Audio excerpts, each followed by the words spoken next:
like run the news cycle, whoever could spin the narrative the best. You said that. Jasmine Crocket. You been following her? How do you like? Do you like her? You support her? I think I do. I do like her. Like as I said before, I think I like her. No, the reason I say that, I think I do. The reason I say that is because I really try. Even though people be thinking that I'm so into politics and I follow everything. I used to follow that shit like religiously. I used to be able to name like at least 50 senators and like I used to be able to name all that. I kind of pulled myself out of it because it's like you're gonna be miserable like the more you pay attention to it. So I haven't really followed it to that extent. There's obviously certain things that you can't miss. You have to follow. Right. But the day-to-day stuff, especially congressmen, that's not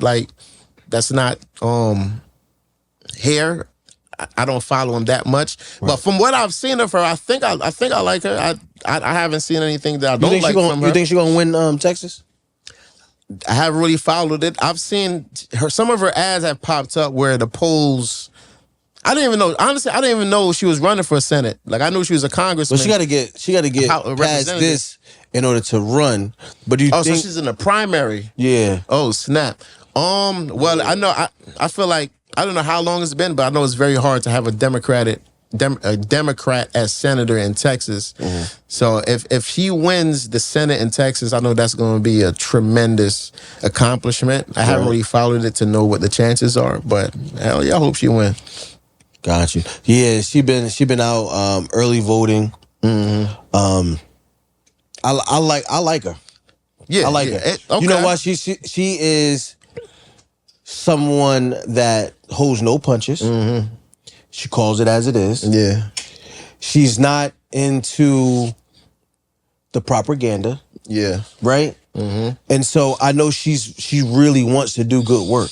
All right. The problem is, I don't know even if she wins, if they will allow her to do it. Well, so that's exactly what I was gonna get at. There's a difference in between being a senator and being in the House of Representatives, because I don't know exactly where she represent. I would assume she represent a black district, right?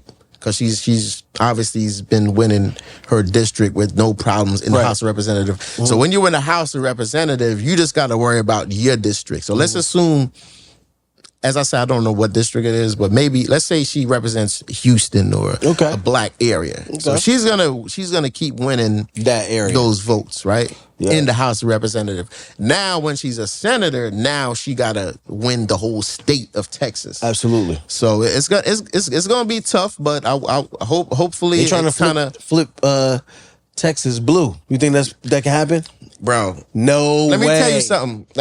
No way.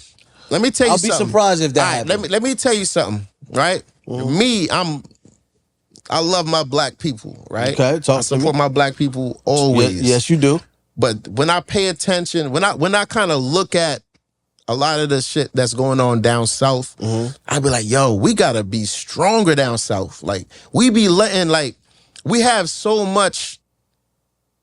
We have the capability to have so much more power. Mm-hmm. In our numbers down south, but it's like we don't really like have that impact down south. Well, here's every state down south is ran by.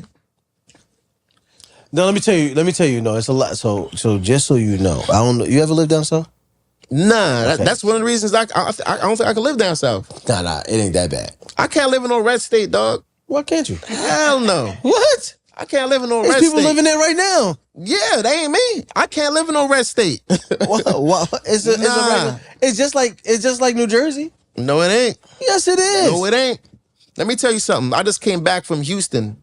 Okay. I just came back from Houston. I never knew how segregated and racist Houston was. It's Texas. Yeah, but it's Houston. You don't expect Houston. No. You see Houston. You keep saying Houston. You see Jay Prince. No. I all get these it. Houston rappers. You think Houston is you can be comfortable as a black man. I've been down south. But listen, so I just came back from Houston, right? Okay. Shouts to my man Brody. Don't be doing Fresh. I don't like. Listen, man, don't do my Southerners like that. No, I'm not doing them like that. Right. Shouts to my man Brody Fresh. right? He booked us to come down there and shoot a video down in Houston. He booked us a fire-ass Airbnb. Nice Airbnb. Why you didn't take me with you, man? You should. Next time. He booked us this fire Who Airbnb. paid for the flights? Listen, let me finish the story. Dang, yeah. Now, mind you, in my mind, I'm thinking Houston is a diverse city, like a lot of black people. He booked us this fire Airbnb. Bro, we couldn't even get a fucking Uber, nigga. That's not we true. calling an Uber. I'm telling you. I got I put it on my story. I got on in an Uber plenty of times in Houston. Look, depending on what area you in. We in this nice area. We call this Uber. We waiting outside with our equipment. The Uber pulls up across the street. He just looking at us. I'm like, yo, pick us up. He's just looking at us, I'm like, left him. Okay. So I sent one of my interns over there, who was it? Manny. You know, Manny, black, dark complexion, got dreads. He goes over there and the dude just looks at him like, so Manny's talking to him like, yo, flip around because we can't meet him over there because we got all this equipment. Yo, spin around the block. I mean, not around the block, but make a U-turn so we can put the equipment in there. So he eventually drives by us and he just started talking in Spanish. Well, in English, but with a Spanish accent. Right. Basically, he wanted us to, like, he didn't want to open the doors. Then he's like, where you going where you going? He just kept giving us the vibes like he ain't want to pick us up. So I'm like, man, fuck this dude. I'm not getting this fucking Uber. Like, fuck him. So then he pulls away from us and he tries to wait for us to cancel the Uber. I'm like, man, fuck that. I ain't canceling this shit. So eventually he obviously had to cancel. Oh, he canceled. A couple hours later or the next day, we going to get something to eat. They didn't really do nothing, but it was just the feeling, the aura.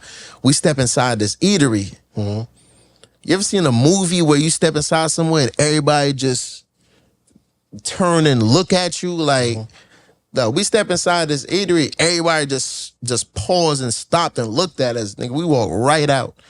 Nah, I can't. So it was like white only pies. I can't live down there. So it's like, I feel like for us to turn these white only pies into so it's nigga like, pies. Yeah, so you obviously got your black. One man walked into the spot where they had white only pies. So it's like, but it's Texas. I mean, it's. I feel Texas, like I didn't know it was that segregated down there. Like, so look. Let me tell you something, bro. Let me tell you something. When you go down south, you got to understand something. You have black people, right? Yeah. And you have white people that really rock with black people. But then you have a large majority of white people that is super conservative. They are OD patriotic. They are pro-government, pro-right. You can't get that out of them because that's how they daddy, they granddaddy, they great-grand, and the great-grand, and the great-grand. And that's cool. So but you that shit can't, ain't what for I'm me. saying is you're not going to change that mindset. I ain't trying to change them. But it's not to the point where you can't live down there or be down there. I can't be around that energy. Like, I can't be around that type of vibe. And as I said before, I would like for black people in those areas to kind of like just have more of a positive impact. Like, you can't have a positive impact. Example. Let me say. I'm gonna give you an example. Example, right? And I'm using this example because this is when I used to like really pay attention to certain things. Back in the day, you had that police officer that killed Mike Brown, right? And I believe it was Ferguson. I think the town or city was named Ferguson. Yeah, Ferguson. Is it Missouri? Ferguson. Yeah, Ferguson, Missouri. Ferguson. Right. So I kind of like started to study this town of Ferguson, right? Okay. And I saw that Ferguson had a very strong population of black people, right? In this city or town of Ferguson.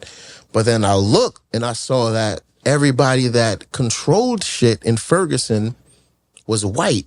Okay. So I'm like, how do y'all allow this?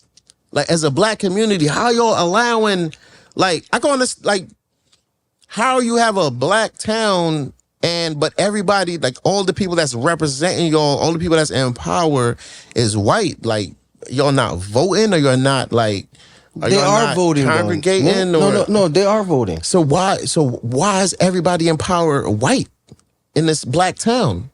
Because they're white. It's not an all black town. But it's like, all right, whatever. I don't know what the percentage is, but it's like, let's say it's 50% black, 50% white. Then the representatives of that town should be to reflect the population. Should be 50% black.